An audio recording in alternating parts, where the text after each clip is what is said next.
वरना जो जिनका आप नाम ले रहे हैं उनको बोलो मेरे साथ एक शो करें। ये जो गालियां देती है इनके चाचा की गालियां हैं क्या? ऐसे में वो उन्हीं के स्टाइल से उसको किडनैप करते हैं। नहीं नहीं, कोई आदमी तो यही बोलेगा नहीं करूंगा, मैं नहीं करूंगा। एक वर्ग है स्टैंड अप कॉमेडियन का जो ये बोलता है कि सुनील पाल एक फ्रस्ट्रेटेड आर्टिस्ट है। हाँ, बोलता हूँ, 100% बोलता हूँ। देखो 100 लोग मिलके, जैसे मैंने कहा ना कि आप भी कह रहे कि गाली देना कोई बुरी बात नहीं है, ऐसा लोगों को लगता है। 100 लोग मिलके जब ये बात बोलेंगे तो बुरी बात भी लोगों को अच्छी लगेगी। बट सर ये गाली देने वाले स्टैंड अप कॉमेडियंस ही, जैसे कि जाकिर खान है मान लीजिए, जाकिर खान के शोज सोल्ड आउट रहते हैं। मुनव्वर नेटफ्लिक्स पे चला गया है। बस्सी जो है उसके स्टेडियम फुल होते हैं। फिर कुछ लोग बोलते हैं कि सुनील पाल जो है ये सिर्फ प्रेस कॉन्फ्रेंस करते रहते हैं। मेरी बदकिस्मती है कि मुझे आज ऐसे जगह पे ला दिया गया, पूरा सारे शक्तियों ने मिलके। ओके। वरना जो जिनका आप नाम ले रहे हैं उनको बोलो मेरे साथ एक शो करें, एक शो करें मेरे साथ। ना आपकी ऑडियंस होगी ना मेरी होगी, न्यूट्रल ऑडियंस रखो। मैं ये नहीं कर कि मैं आपसे बड़ा हुआ कुछ, मतलब मैं जनता के सामने मैं अपना काम भी दिखाऊंगा और मैं बताऊंगा कि मैं भी सही कर रहा हूँ काम, मेरा काम सही है और इसमें मेहनत लगती है, इसमें मेहनत लगती है, इसलिए वो मुझसे प्लेटफॉर्म छीन लिए गए ना। भाई आप कहते हो कि सुनील पाल ये सब चीज का शिकार हुआ है, 100% हुआ है। भाई कहाँ ग्रुपिज्म नहीं है मुझे बताइए ना। आप उसके शिकार हुए हैं? 100%। नेटफ्लिक्स में अगर ये सब यही लोग हैं तो उनको चाहिए ऐसे ही लोग जो गाली दे, इस टाइप के बोल्ड कंटेंट। क्या कंटेंट होता है इनका? लड़का लड़की लड़का लड़की लड़का लड़की लड़का लड़की लड़का लड़की, ये वो लड़का लड़की गाली गलौज, ये कंटेंट होता है। हर लाइन में मैं पीने बैठा था, मैं दारू पी रहा था, मैं ये किया था, फिर मैं पी रहा था, मैं पी के आया, मैं पीने वाला हूँ, मैं पीने जा रहा हूँ, ये कर रहा हूँ, यही कंटेंट। शराबी वाला तो आप भी करते थे एक आइटम। देखिए शराबी का कैरेक्टर करके उस पर जोक बनाना और ऐसा जोक बनाना कि जो लोगों के सुनने में बड़ा मजा है, उसकी बात अलग है। लेकिन मैं दोस्तों मैं पीता हूँ, मेरा अब मैं जाके पीऊंगा, अब मैं दारू पीऊंगा, अब तुम भी ये काम करो, तुम पिया करो, ठीक है, ये इस टाइप की बातें करना। मनोज बाजपेयी का भी आप इंटरव्यू देख लो, हर 5 मिनट में वो पीने की बात जरूर करेंगे, हम दारू पियेंगे, फिर ये करते थे, दारू पीते थे। देखिए क्या है, सचमुच लोग बहुत समझदार हो गए, कुछ नया करने की धुन में हम पुराने हो गए, सामने के सारे बच्चे सयाने हो गए। देखिए क्या है, मैं गलत नहीं हूं, खुदा है मुझे गलत ना समझे आप, मैं किसी का गलत नहीं चाहता। मैं कलाकारों से निवेदन करता हूं कि आपको कलाकार तो कलाकारों जैसी बात करो ना, कलाकार का तमगा आपको चाहिए और काम आप समाज के बुरे वर्ग का कर रहे हो, कैसे होगा? फिर तो आप ये भी कह सकते हैं ना कि जैसा आप बोल रहे हैं कि ये लोग जिस तरह की कॉमेडी कर रहे हैं और यही लोग हैं जो आपके बारे में ये बोलते हैं कि सुनील पाल साहब जो हैं वो 20 साल से एक ही तरह की कॉमेडी और एक ही तरह के जोक्स कर रहे हैं। ये आपको आपने धारणा बनाई ना, एक ही तरह के, आपका कंटेंट और पुराना है। आपको पता है वो आपको बासी कॉमेडियन भी बोलते हैं। बिल्कुल। आप मुझे बताइए, ये जो गालियां देती है इनके चाचा की गालियां हैं क्या? ये तो पारंपरिक गालियां हैं। आप भी तो चोर हो, आपके अगर ये मेन पंचे से गालियां, तो ये तो पारंपरिक दुनिया की गालियां। पर सर गालियों के अलावा भी तो कुछ तो आइटम क्या देते फिर? देखिए फिर मुझे, भाई देखिए मैं कपिल शर्मा को गुरु मानने को तैयार हूँ, वो तो मेरा जूनियर है ना। हाँ।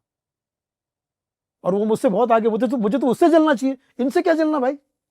जलन अगर मुझे होनी चाहिए तो मुझे उससे होनी चाहिए ना। मेरा पीछे का है, मेरे पीछे है, मेरे एज में छोटा है और मुझसे 1 लाख गुना आगे वो, मैं गुरु मानता हूँ उस आदमी को। तो फिर मुझे पता है मेरे अंदर जेलसी होनी चाहिए, क्या है? क्या नहीं है? अगर है तो फिर मैं उससे जलूंगा ना, इन दो तरीके के लोगों से क्यों जलूंगा मैं? ये क्या, इन्होंने क्या बिगाड़ लिया मेरा? कुछ नहीं बिगाड़ा, मैं सिर्फ इनसे एक बिगाड़ा है ना सर, आपकी इमेज तो इमेज डैमेज कर दी है ना। वही ना, तो इमेज खराब करने के पीछे पड़ी। क्योंकि क्या है, आज की जो दुनिया है वो सोशल मीडिया टोटल, और सोशल मीडिया पे इनके सो कॉल्ड बहुत बहुत अच्छे अच्छे फॉलोअर्स बनाए गए, वो प्लेटफॉर्म के द्वारा। भैया आप सर लेजेंड रह चुके हैं, फिर आपके फॉलोअर्स उनसे ज्यादा क्यों नहीं? ये मेरा सवाल है, ये एज ए फैन मैं वही प्रश्न करना चाहता हूँ ना आपसे कि सुनील पाल को कौन नहीं जानता, फिर उसके लाइक्स क्यों नहीं है? सवाल है ये। इसका मतलब ये कि कहीं ना कहीं रोके गए। क्यों नहीं है? क्यों एक छोटा सा संजय दुबे ऐसा माइक पकड़ के खड़ा है, पॉर्न देखते हो क्या, इस टाइप का कुछ वीडियो बनता है, मिलियंस में लाइक्स। कौन हो भैया? क्योंकि आपको प्रमोट किया जा रहा तो आप है, मुझे रोका जा रहा है। आप अपने आप को प्रमोट क्यों नहीं करते हैं सर? बहुत करता हूँ। मुझे मुझे मुझे अब जैसे आपके शो में आया हूँ, जी ये मैं चाहता हूँ कि आपका शो भी अच्छा हो, मेरा शो भी, और हमारी बातें लोगों तक पहुंचे। जी तो प्रमोट तो बहुत करता हूँ मैं अपने आप को, सब चीजें करता हूँ, लेकिन क्या है कि जब तक एक सीरियस प्लेटफॉर्म के द्वारा आपको सीरियसली मौके नहीं मिलते, वहाँ ग्रुपिज्म है, वहाँ इनको यही ऐसे ही लोग चाहिए। जितने प्लेटफॉर्म आप टीवी पे देख रहे हो, या इस पे देख रहे हो, या ओटीटी पे देख रहे हो, या फिल्मों में भी देख रहे हो, या हो सकता है कि मैं उस चीज़ को समझ नहीं पा रहा हूँ, बस यहाँ तक ठीक है, लेकिन फिर वहाँ पे जो जो रिक्वायरमेंट है वो भी मेरे बस के बाहर की है। एक तो चलिए गाली हो गई, इसके हाँ। अलावा क्या क्या रिक्वायरमेंट है सर वहाँ पे? बस बाकी कुछ नहीं, बाकी आप आ जाओ। कुछ कुछ चीजें जो पब्लिक फोरम में आपके बारे में है वो मैं पूछना चाहता हूँ। बिल्कुल पूछिए। कुछ दिनों पहले एक खबर आई थी, वो खबर थी आपकी किडनैपिंग की, जी बिल्कुल। और उसमें तरह तरह की बातें निकल के सामने आई। एक ऑडियो आ गया, किसी ने बोला कि सुनील पाल का ये पब्लिसिटी स्टंट था, खुद को रेलेवेंट रखने के लिए उन्होंने खुद की ही किडनैपिंग करवाई। ये क्या था पूरा मामला? मैं चाहता हूँ आज इस मंच से आप वो भी क्लियर करके। भाई किडनैपिंग होती रियल में, ये तो यहाँ तक तो जी मानते हैं आप? जी ठीक है। अब किडनैपर जो होता है वो किडनैप करने वाले से 100 गुना आगे होता है, उसकी स्टडी, उसकी, वो एजुकेटेड होते हैं वो लोग, वो रेकी करते हैं, आप क्या खाते हैं, क्या पीते हैं, कहाँ जाते हैं, क्या करते हैं, तो आपका क्या कमाई है, दमाई, सब उनको पता होता है। ऐसे में वो उन्हीं के स्टाइल से उसको किडनैप करते हैं। अब जैसे मैं सुनील पाल हूँ, मैं दुनिया भर में शोज करता हूँ, तो मुझे एक फोन आएगा, सुनील जी आपका एक शो करना है। अब एज एन आर्टिस्ट मैं 25 साल से यही कर रहा हूँ, मैं तो ऐसे ऐसे जगह पे शो करने गया हूँ जहाँ सांप और बिच्छू भी नहीं जाते, मैं वहां जाके करके आया हूँ। तो मुझे कहा कि भैया कि आपको हरिद्वार में शो करना, ठीक है, हरिद्वार में एक बर्थडे शो है, फला फला पार्टी होटल में, और वहाँ पे आपको करना है। तो कोई अजीब बात तो लगी नहीं मैं ठीक है, तो मैं कहा मेरा पेमेंट ही होगा सर, इतना नहीं होगा, इतना, बाकायदा बार्गेनिंग भी कर रहे हैं, मेरा कर लीजिए। बोला ठीक है, ओके डन। तो सर आपका टिकट बना देते, फला करते, टिकट भी भेज दी फ्लाइट के, ठीक है, ये गाड़ी आपको लेने आएगी एयरपोर्ट पे दिल्ली, वो भी हो गया। अब आप मुझे बताइए, यहाँ तक तो कोई शक बनता ही नहीं, क्योंकि यही होता है आसपास, इसके यही होता है, ये तो बहुत अच्छी तरह से हो रहा है। फिर वो गाड़ी जाती है मुझे दिल्ली से कहीं लेके मेरठ रास्ते पे, और एक मुझे फोन आता है कि ये गाड़ी आपको छोड़नी पड़ेगी, दूसरी गाड़ी आएगी, इस गाड़ी वाले का कुछ पंगा हो रहा है। ऐसा 1000 बार होता है। ठीक है, दूसरी गाड़ी है, और उसमें फिर कुछ देर के बाद में उन्होंने मेरे मुंह पे चादर डाल दी, कर दी, करो किडनैप कर लिया मुझे। ठीक है, अच्छा। फिर अपने एक जगह पे सोकड़ मुख पर्दे डाल के लेके गए, वो मुझे पैसे मांगने लगे, करने लगे, और दूसरे दिन 24 घंटे के उसमें ट्रांजेक्शन में, इसमें उनको 8-10 लाख रुपए मिले, उन्होंने मुझे छोड़ दिया। आपको पैसे देने पड़े? हाँ, तब तक उन्होंने मुझे बंदी बना के रखा, गाड़ी में भी पीछे के सीट पे सुला के मुंडी मुंह पे चादर डाल के रखा था। अब इसमें बताइए फेक क्या है?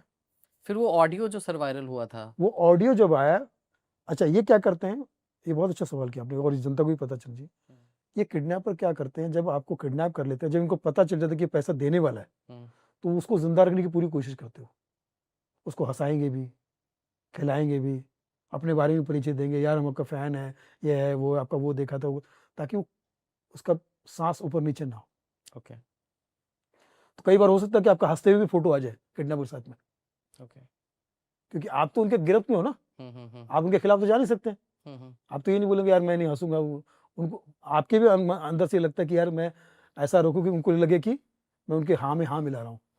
जान बचाने से मतलब होता है, कुछ खिला रहे हैं तो उसका भी फोटो डाल देंगे कि भाई समझो नारियल पानी दे रहे तो उसमें वो फोटो ले ली, वो अपने हिसाब से क्या क्या 8-10 लोग होते हैं ना वो लोग, आपको क्या पता क्या क्या कर रहे हैं आपके साथ में। फिर अरे आपको हम छोड़ देंगे तो फिर आप क्या करोगे सर, वहां जाके पुलिस को बताओगे, क्या करोगे, क्या, ये भी पूछते हो। तो मैं बोलूँगा नहीं नहीं नहीं, डर के बारे तो आदमी यही बोलेगा ना, अरे नहीं नहीं मैं नहीं बताऊंगा यार, ये नहीं नहीं आप बताओगे, देखो आप बोल रहे हो तो हम आपको छोड़ रहे हैं, आप जैसा जैसा बोल रहे हो वैसा किया हमने, ऐसे ही बोलते हो। फिर उन्होंने मुझे जब छोड़ दिया पैसे लेके, फिर मैं जैसे से यहाँ पहुंचा बॉम्बे में, पुलिस कंप्लेंट हो चुकी थी पहले से, क्योंकि मैं जब नहीं पहुंचा तो मेरी वाइफ ने पीछे जाके कंप्लेंट कर दी, तो तब तक न्यूज़ फ्लैश हो चुकी थी। तो फिर उनका फ़ोन आया, अरे आपने तो पुलिस में कंप्लेंट कर दी, फला कर दिया। तो फिर मैंने अच्छा, तो फिर मैंने उनको बोला, यार पुलिस ने बुला लिया तो मुझे कुछ तो बोलना था, क्या कर, क्योंकि मैं उनके डर की वजह से या उनके साथ में रह के बोला कि नहीं कोई आदमी तो यही बोला ना, नहीं करूँगा, मैं नहीं करूँगा, मैं कुछ नहीं करूँगा, मुझे टेंशन मत लो। वो जो वार्तालाप उन्होंने रिकॉर्ड कर ली। अरे आपने अपनी वाइफ को नहीं बताया था क्या? ये मतलब वो उन्होंने, अच्छा वो इतने स्मार्ट होते हैं कि उनको पता है कि शब्दों का मैनिपुलेशन क्या होता है, वो अपने हिसाब से कर लेते हैं। आप अब देखिए उसमें मेरे जवाब में ये था कि भाई मैं पुलिस के पास गया तो मैं क्या करूँ? मुझे बताना ही पड़ा, कुछ ना कुछ ये करना पड़ा कि, क्योंकि वो वहाँ किडनैप में वो बात हो चुकी थी कि मैं नहीं बताऊँगा, फलाँ नहीं बताऊँगा, आप मुझे छोड़ दो। ये थी मेरे को। तो उसको लोग पब्लिसिटी स्टंट बोलते हैं। भाई किडनैपिंग जेन्युइन होती है, लोगों की होती है, मेरी भी हुई है। पब्लिसिटी स्टंट के लिए कोई आदमी जान में जोखिम में क्यों डालेगा भाई? सही बात है। और वो मेरे साथ हुई तो पब्लिसिटी स्टंट हो गई। कल को आपके साथ में हो तो मैं भी उसको भी यही बोलूँ। कैसे लोग यही चीज़ ना आपके बारे में हो गई है सर, कि आपके साथ जो चीज़ भी होती है, या तो उसका मज़ाक बना दिया जाता है या उसको पब्लिसिटी स्टंट उसके बोल बाद दिया फिर मैं जाता है। महीना 2 महीना हॉस्पिटल में एडमिट रहा। ये किसी को नहीं पता है। फिर मेरी तबीयत खराब रही, मेरे कितने सारे प्रॉब्लम हुए, मैं डिप्रेशन में था, तकलीफ में था, दर्द में था, परेशानी में था। लास्ट तक रुके हो, मतलब क्लिप आपको इंटरेस्टिंग लगी, तो subscribe to digital commentary clips. और फुल पॉडकास्ट तो इससे भी ज्यादा इंटरेस्टिंग है, जिसका लिंक आपको डिस्क्रिप्शन बॉक्स में मिल जाएगा।